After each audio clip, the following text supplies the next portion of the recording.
How to upload landscape videos on Instagram Reels. Hello everyone and welcome back to our channel. Today I'll show you how to upload landscape videos on Instagram Reels without losing quality or cropping your video. So let's get started.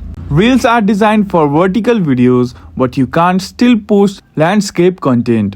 First, make sure your video is ready. It's a horizontal video, so you can edit it to fit a vertical frame by adding borders or leaving it as it is for a cinematic look.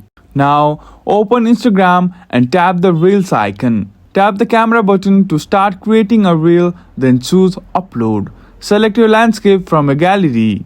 You'll notice black bars appear above and below your video.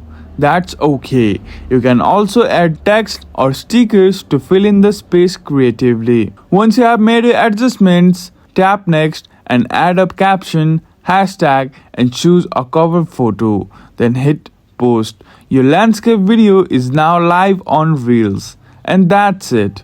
Now you know how to upload landscape videos in Instagram Reels while keeping their cinematic charm.